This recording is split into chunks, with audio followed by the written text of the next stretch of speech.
like where I was at with the language, which was nowhere. Where I was at with the music, which was nowhere. As it relates to singing, I don't sing, and Bob and I are very different pitches.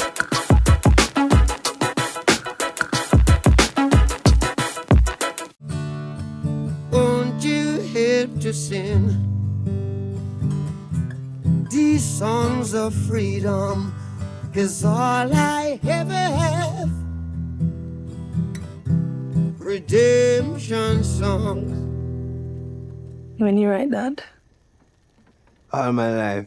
Ziggy Marley say you were the one who kept his attention, and at the very beginning you were like skeptical about the whole thing since you didn't know you could sing and dance. So looking back now, how do you feel about having accepted to play Bob Marley?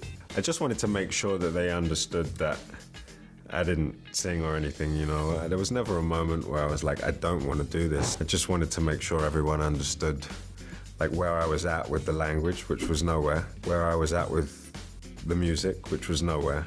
That, as it relates to singing, I don't sing, and Bob and I are very different pitches. So once I understood that everyone knew that, and they were okay, and that they were happy to go on a journey of, you know, discovery and learning, then I felt really good. I felt if Ziggy and the family put their trust in me, then I felt like I was going to do the work. And I look back and it just feels like a whirlwind. I guess playing Bob Marley demanded a lot of you, from the vocal skills to the accent.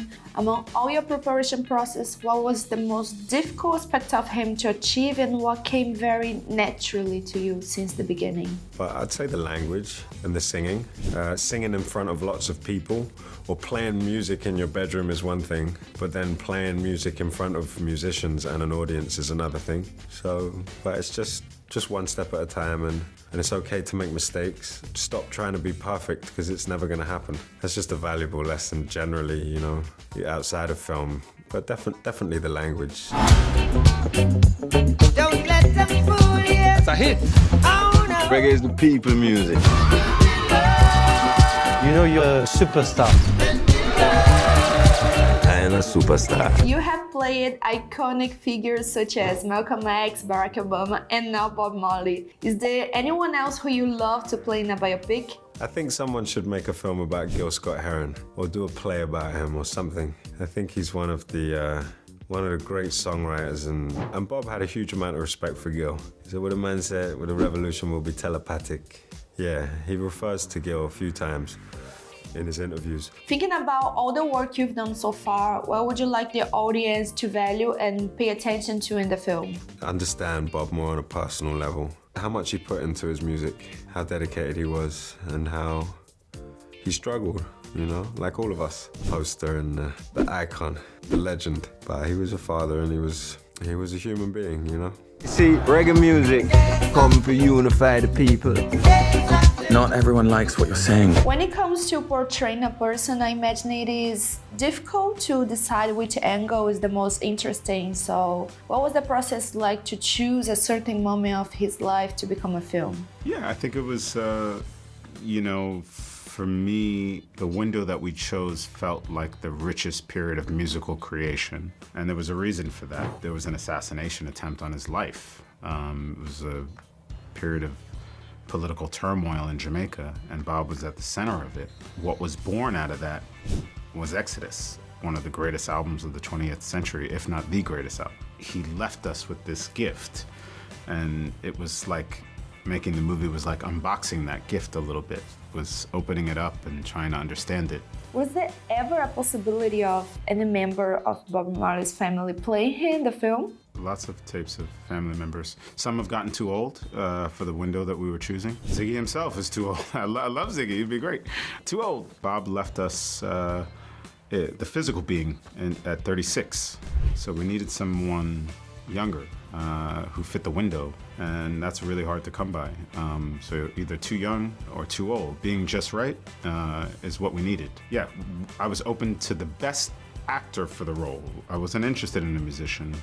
per se. Of course, it would be an attribute, but it was not the thing that was driving it. You know, it's about being a good actor. It's not the first time you've made a biopic, as you also directed King Richard, and to One Love you had the family's total approval. I would like to know how important it is for a director and writer to have the family support. It is essential, like mandatory, or something that can be handled without them?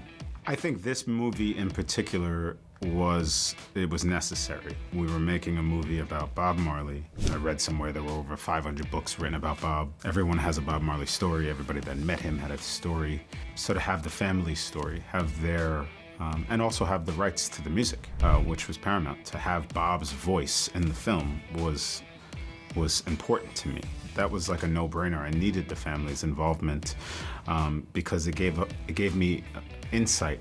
Gave not only myself, but our cast, our crew, was able to access things that we can't access from the public. You're ready, Bob.